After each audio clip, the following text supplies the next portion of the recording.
खबरदार लाश बाग में या गंदे नाले में मत फेंकना, नहीं तो मुझ पर मुसीबत नाजिल हो जाएगी। अब बाहर आ जाओ। मैं बड़ा खुश हुआ और इस झोंपड़े से निकलकर उस रुख से आलती पालती मारकर बैठ गया कि बाग का गेट मुझे साफ दिखाई दे। दिन की रोशनी आहिस्ता आहिस्ता कम होती गई। सूरज ने कश्मीर की पहाड़ियों के पीछे अपना चेहरा छुपा लिया था। शाम का अंधेरा अपने पर फैला रहा था। साधु माता दास मुझसे 4 कदम के फासले पर झोंपड़ी के बिल्कुल सामने आसन जमाए बैठा था। उसका करमंडल करीब ही बड़ा था। बाग के गेट में एक दुबला पतला आदमी दाखिल हुआ। वो झोंपड़ी की तरफ आ रहा था। मैंने उसे एक ही नजर में पहचान लिया। ये वही डोगरा हिंदू CID वाला था। अभी उसने मुझे नहीं पहचाना था। मैंने अपना चेहरा सीधा कर लिया। उसके हाथों में जू और गेंदे के फूल थे। करीब पहुंचकर जूं ही उसकी नजर मुझ पर पड़ी, वो ठिठक कर रह गया। अब उसने भी मुझे पहचान लिया था। कश्मीर के पुल की तबाही का यकीनन उसे भी इल्म था और मैं उसका सबसे बड़ा शिकार था। इससे पहले कि वो कोई हरकत करता, मैं उठा और साधु माता दास के चरण छूकर कहा, मैं जाता हूँ महाराज, मेरी अरदास भूलिएगा नहीं। ये कहकर मैं बाग के अकब में वाक़े अंधे कुएं की तरफ चल पड़ा। कुछ दूर चलने के बाद मैंने गर्दन घुमाकर पीछे देखा। CID वाला मेरा ताकुब करता चला रहा था। सर्दी और शाम का अंधेरा बढ़ जाने की वजह से बाग में वीरानी सी छा रही थी। कहीं कोई आदमी नजर नहीं आ रहा था। मैं गंदे नाले की तरफ से होकर अंधे कुएं के पीछे आ गया और कुएं की मुंडेर के पास उगी हुई झाड़ियों में छुप कर बैठ गया। थोड़ी देर में CID वाला भी वहां पहुंच गया। वो बड़ी बेचैनी से इधर उधर देखते हुए मुझे तलाश कर रहा था। मैं चाहता था कि वो मजीद आगे आ जाए और फिर हस्बे ख्वाहिश उस CID वाले ने चंद कदम उठाए और झुककर अंधे कुएं में देखने लगा। मैं झाड़ियों में से निकलकर उसकी तरफ लपका। मुझे हमलावर होते देखते ही वो संभल कर पीछे हटा और जेब से सीटी निकालकर जोर से बजा दी। दूसरे ही लम्हे वो काबू में था और 1 सेकंड के बाद उसकी गर्दन लटक रही थी। मैंने उसकी लाश को अंधे कुएं में फेंक दिया और खुद बाग के अकबी गेट की तरफ तेज तेज चलने लगा। सीटी की आवाज पर उसने अपने 2 साथी पुलिस वालों को बुलाया था, जो बाग में आसपास ही मंडलाते रहा करते थे। मैंने पुलिस वालों को अपनी तरफ आते देखा तो अपनी चाल आहिस्ता कर ली। पुलिस वाले मेरे करीब से गुजर गए। मैं अकबी गेट में से निकलकर बाहर सड़क पर आ गया और बड़े सुकून से फुटपाथ पर पैदल चलने लगा। मुझे मालूम था कि आगे कुछ दूर जाने के बाद बाएं जानिब नशेब में एक मंदिर आता है, मगर मैं वहां नहीं जाना चाहता था कि जम्मू छावनी के किसी मंदिर में जाकर अपना ठिकाना न बनाऊं, क्योंकि छावनी में ही इंडियन एयरफोर्स का फौजी एयरपोर्ट और उनके दफातर थे और उसी एयरपोर्ट के इलाके में किसी जगह मेरे साथी कमांडो नंबर 9 को कैद में रखा गया था। अब मैं बेफिक्र और बेखतर था। जो शख्स मेरे मिशन को तहस नहस नहीं कर सकता था और मुझे गिरफ्तार करवा कर हमेशा के लिए भारतीय कुबत खानों की अजियतों के हवाले कर सकता था, उससे मैंने छुटकारा हासिल कर लिया था। मुझे ये मालूम नहीं था कि इंडियन एयरफोर्स का हवाई अड्डा किस तरफ है। ये खतरा मैं मोल लेना नहीं चाहता था कि किसी साइकिल रिक्शे में बैठूं और उसे कहूं कि एयरफोर्स हेडक्वार्टर या एयरफोर्स के एयरपोर्ट की तरफ चलो। मुझे भूख लग रही थी। बाजारों में रोशनियां भी हो गई थी। उसी बाजार में आगे जाकर मुझे एक ढाबा दिखाई दिया। ढाबा वो होटल होता है जहां सिर्फ सब्जी खोर ही खाना खाते हैं। मैं जय माता विष्णु का नारा लगाता ढाबे में दाखिल होकर एक खाली बेंच पर जाकर बैठ गया। ढाबे के मालिक ने मेरी आमद पर पसंदीदगी का कोई इजहार न किया। उसे मालूम था कि मुझे मुफ्त में खिलाना पड़ेगा, लेकिन मैंने बेंच पर बैठे बैठे जलाली आवाज में कहा, महाशय जी, हम तमिलनाडु के विष्णु भक्त हैं, भोजन करेंगे और दाम भी अदा करेंगे। ढाबे का मालिक यकीनन अंदर से बहुत खुश हुआ होगा। वहीं गद्दी पर हाथ जोड़कर बोला, महाराज, हम तो भक्तों के सेवक हैं। मैंने पेट भर कर खाना खाया और बज़ाहिर माला का जाप करते हुए सोचने लगा कि अब मुझे किस तरफ का रुख करना चाहिए। रात मैं किसी होटल में बसर नहीं करना चाहता था और अब मेरे लिए किसी मंदिर के और कोई मुनासिब जगह नहीं थी। मैं ढाबे के मालिक से भी किसी मंदिर के बारे में नहीं पूछना चाहता था, क्योंकि ये खामखा उसे गवाह बनाने वाली बात थी। मैंने खाने के पैसे अदा किए और बाजार में आ गया। मैं यूं ही एक तरफ मुंह उठाकर चलने लगा। सोचा कहीं न कहीं जो कोई मंदिर मिल जाएगा उसी पर डेरा जमा लूंगा। आगे जाकर मुझे कुछ फासले पर एक दरख्त में झंडा लगा हुआ दिखाई दिया, जिसके ऊपर बिजली का बल्ब जल रहा था और ये झंडा माता विष्णु देवी का था। करीब पहुंचकर देखा तो ये काफी बड़ा मंदिर था। मंदिर से भजन की आवाजें आ रही थी, घुंघरू, चिमटा और ढोलक बज रही थी। मैंने बाजू बुलंद करके जय माता की का नारा लगाया और मंदिर में दाखिल हो गया। मंदिर की अंदरूनी दीवार में शेरा वाली माता की मूर्ति उभरी हुई थी और सामने एक टोली बैठी भजन गा रही थी। मैं माता की मूर्ति को प्रणाम करते हुए चबूतरे के एक सुतून के पीछे बैठ गया। पुजारी मर्द और औरतें मंदिर में आ जा रही थी। भजन की टोली खूब जोर लगाकर भजन गा रही थी। मैंने अपने लिए कंबल नहीं खरीदा था। मैंने देखा कि चबूतरे के बाएं जानिब एक दरख्त के नीचे एक समाधि पर छोटी सी बारादरी बनी थी। मैं उठकर उस समाधि के पास गया। समाधि के पीछे ही मिट्टी से लिपा हुआ एक छोटा सा चबूतरा था। मैंने इधर उधर से खुश्क पत्ते और गिरी पड़ी सूखी लकड़ियां जमा की और उसका अलाव जलाकर बैठ गया। आग ने मेरे जिस्म को गर्मी पहुंचाई तो मैंने जय माता शेरा वाली का नारा लगाया और आसन जमा लिया, लेकिन मैंने आंखें खोल रखी थी। अलाव जलता देखकर मंदिर से निकलने वाली एक औरत मेरी तरफ बढ़ी। उसके हाथ में कांसी की थाली थी। जिसमें फूल और फल थे। उसने मेरे सामने बैठकर माथा टेका और मेरे चरणों में कुछ फल रखकर हाथ बांधकर नमस्कार किया और वापस चली गई। अब ऐसा हुआ कि जो कोई मंदिर से निकलता हमारी तरफ आता, माथा टेकता, कोई चरण छूता, मैं हाथ उठाकर उन्हें आशीर्वाद देता और वो मेरे चरणों में फल फूल रख कर चला जाता। थोड़ी देर में मेरे आगे काफी फल फूल जमा हो गए। एक पुजारी कहीं से लकड़ी का बहुत बड़ा कंधा उठा लाया और उसे अलाव में रख दिया। अब मुझे सर्दी महसूस नहीं हो रही थी। मैं कभी कभी बुलंद आवाज में संस्कृत के श्लोक पढ़ने लगता, जिसका लोगों पर खातिर खा असर हो रहा था। कुछ श्रद्धालु मेरे अलाव के पास ही जमकर बैठ गए। रात आहिस्ता आहिस्ता गहरी हो रही थी। मेरे अकीदतमंदों को जब ज्यादा सर्दी लगी तो वो मुझे प्रणाम करके एक एक करके चले गए। मंदिर से भी अब भजन की आवाज नहीं आ रही थी। इक्का दुक्का पुजारी मंदिर में दाखिल होकर माथा टेकता और वापस चला जाता। कुछ देर बाद उनका सिलसिला भी बंद हो गया। मंदिर पर गहरी खामोशी छा गई। सिर्फ सड़क पर से ट्रैफिक की आवाजें आ रही थी। मेरा अलाव जल रहा था। मैं अलाव के पास रात नहीं बसर करना चाहता था।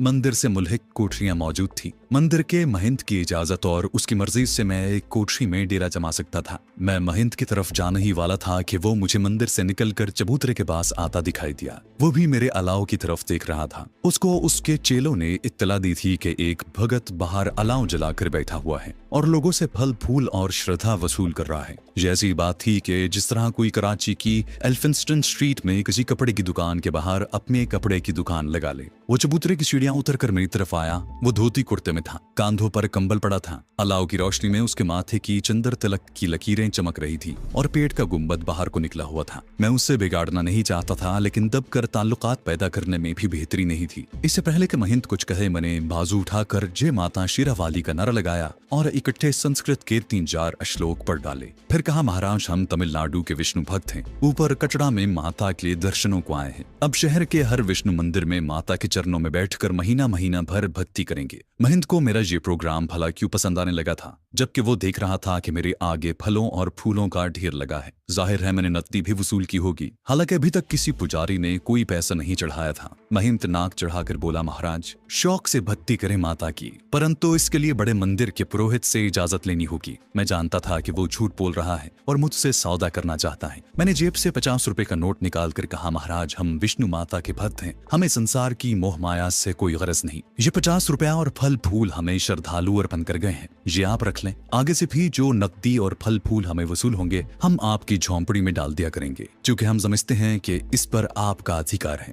महिंद 50 रुपए का नोट लेकर बेहद खुश हुआ और मेरे पास बैठकर हाथ जोड़ता हुआ बोला, महाराज आप तो बड़ी करने वाले भक्त लगते हैं कि श्रद्धालु आपको इतना कुछ दे गए। आप जितने रोज जी चाहे जहाँ माता जी की भक्ति करें, मैं बड़े पुरोहित से खुद ही निमट लूंगा, आप निश्चिंत होकर रहें। 50 रुपए का नोट उस लालची महिंद को सीधी राह पर ले आया था। उसने मुझे एक छोटी सी कोठरी भी अलॉट कर दी, साथ 2 कंबल भी लाकर दे दिए। मुझे और क्या चाहिए था। रात 11 बजे के बाद कोठरी में आकर लेट गया। सुबह मुंह अंधेरे मंदिर में भजन कीर्तन की तेज आवाजों ने जगा दिया। मैंने उठकर मुंह हाथ धोया और समाधि के चबूतरे के आगे अलाव रोशन कर दिया। महिंद ने अपने चेले के हाथ मेरे लिए चाय का ग्लास और बंद मक्खन भेज दिया। नाश्ता करने के बाद मैं अलाव के सामने आकर बैठ गया। सुबह सुबह काफी लोग पूजा पाठ करने आए। जो कोई आता मुझे भी माथा टेक कर फल फूल और पैसे अर्पण करता। मैंने देखा कि मंदिर में आने वालों में ज्यादा तादाद औरतों की थी। मुझे इन औरतों से कोई सरोकार नहीं था। वैसे भी ये औरतें निचले तबके की औरतें लगती थीं। मेरा असल टारगेट इंडियन एयरफोर्स का इलाका था, जहां विंग कमांडर भटनागर रहता था। हो सकता है वो अपनी फैमिली के साथ रहता हो, लेकिन अभी तक मैंने किसी से नहीं पूछा था कि एयरफोर्स का अड्डा और उनके अमले का रिहायशी इलाका किस तरफ है। दूसरे रोज रात को महिंद मेरे पास आया तो मैंने फल फूल और रेजगारी की शक्ल में वसूल किया हुआ सारा नजराना उसकी खिदमत ने पेश कर दिया। वो बहुत खुश हुआ। उसकी आमदनी में इजाफा हो गया था। मैंने महिंद से इधर उधर की बातें शुरू कर दी। हर बार हरफ मतलब जबान पर आते आते रह जाता। दिल नहीं मानता था कि उस महिंद से इंडियन एयरफोर्स बेस के बारे में पूछूं। आखिर मैंने यही तय किया कि सुबह शहर की गश्त पर निकलूंगा और एयरफोर्स के रिहायशी इलाके के बारे में खुद ही सुराग लगाने की कोशिश करूंगा। दूसरे रोज मैंने महिंद से करमंडल लिया और उसे कहा कि ये हमारे भक्तों की रीत है कि हफ्ते में 2 बार विष्णु माता की दक्षिणा लेने लोगों के दरवाजे पर जाते हैं। महिंद ने हाथ बांध कर कहा, जैसी महाराज की इच्छा। मैंने भीख मांगने वाला करमंडल हाथ में लिया और शहर के बाजार की तरफ चल पड़ा। धूप निकली हुई थी। बाजारों में लोग अपने अपने काम पर आ जा रहे थे।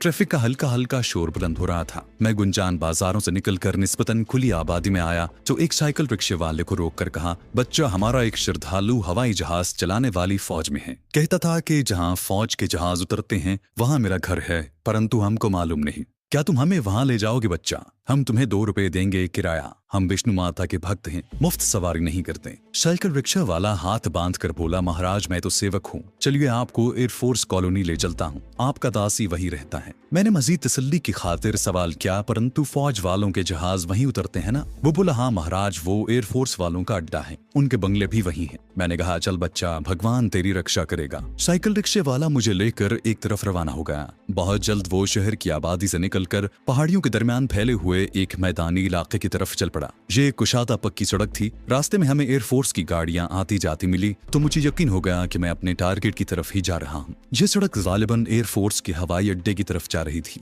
क्योंकि आगे मुझे ऊंचे ऊंचे वायरलेस के खंभों पर फैला हुआ तारों का जाल नजर आने लगा था। उस पक्की सड़क पर कोई 2-3 फरलांग चलने के बाद बाएं जानिब छोटे छोटे खुशनुमा मगर एक जैसे बंगलों की कतारें दिखाई दी। साइकिल रिक्शा उन बंगलों की तरफ मुड़ गया। मेरे पूछने पर उसने बताया कि यही एयरफोर्स कॉलोनी है और हवाई फौज के अफसरान बंगलों में ही रहते हैं। मैंने जेब से 5 रुपए का नोट निकाल कर रिक्शे वाले को दे दिया। हरिओम बच्चा, यहाँ रुक जा, हम अपने दास के घर तक पैदल जाएंगे। वो बहुत मसरूर हुआ और हाथ जोड़कर प्रणाम करता वापस चला गया। मैंने बंगलों की कतार को गौर से देखा। उनमें कहीं कहीं सफेदे के दरख्त सुनहरी धूप में चमक रहे थे। मैंने करमंडल वाला हाथ भीख लेने के अंदाज में उठाया और दूसरे हाथ में पकड़ी माला के मनकों को फेरते हुए एयरफोर्स के बंगलों की तरफ चल पड़ा। ये छोटे छोटे बंगले थे और हर बंगले के सामने छोटा सा बागीचा था। गेट पर बंगले में रहने वाले का नाम और रैंक लिखा था। बंगले आमने सामने बने थे। बीच में छोटी सी सड़क थी। मैंने एक साधु की तरह यहाँ घूम फिर कर जय माता विष्णु की आवाजें लगानी शुरू कर दी। कुछ बंगलों में से बूढ़ी या उधेड़ उम्र औरतों ने निकलकर मेरे करमंडल में सूखे चावल और पैसे डाले।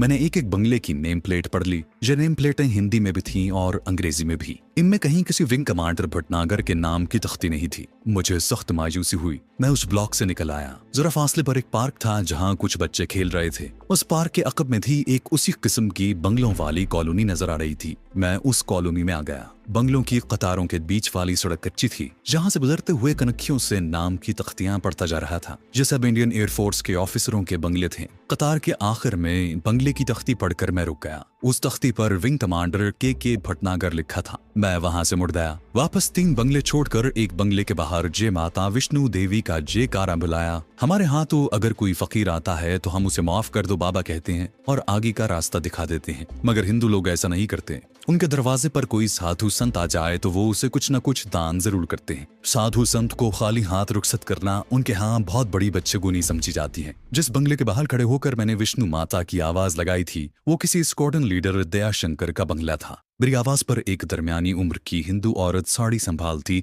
हाथ में चावलों से भरा कटोरा लिए बाहर आई। उसके माथे पर सुर्ख बिंदियां लगी थी। मैं गेट के पास खड़ा था। बेचारी ने बड़ी अकीदत के साथ मेरे करमंडल में सूखे चावल डाले। फौजी अफसरों को क्या प्रॉब्लम हो सकता था, इसका मुझे बखूबी अंदाजा था। उहदे में तरक्की इन लोगों का एक मुश्तरका मसला होता है। चुनाचे मैंने हिंदू औरत के सर पर शफकत से हाथ फेर कर कहा, बेटी तेरे पति ने जो तरक्की की अर्जी दी है जल्द मंजूर होगी, चिंता न करो। अंधेरे में चलाया हुआ तीर ठीक निशाने पर बैठा। हिंदू औरत ने झुककर मेरे चरण छू लिए। महाराज आप अंतर्यामी हैं। मेरे पति ने कल ही तरक्की की अर्जी दी थी। विष्णु माता के मंदिर में छत्तर चढ़ाऊंगी महाराज, मेरे लिए प्रार्थना करें, मैं आपकी बड़ी सेवा करूंगी। मैंने संस्कृत का एक श्लोक पढ़कर कहा, चिंता न करो, भगवान तेरी सहायता करेंगे, तेरे पति का काम हो जाएगा। हिंदू औरत पढ़ी लिखी लग रही थी, लेकिन वो तो मेरे कदमों में बिछी जाती थी। मुझे अंदर ले जाने पर इसरार करने लगी। मेरा ये मकसद नहीं था। मेरा मकसद उसको बाहर बुलवाने से कुछ और था। चुनाचे मैंने अपने खास मकसद के तहत तीर चलाया। बच्चा लगता है ये आगे जो भटनागर साहब रहते हैं उनकी पत्नी के सारे दर्द दूर हो गए हैं, सारे कष्ट कट गए हैं।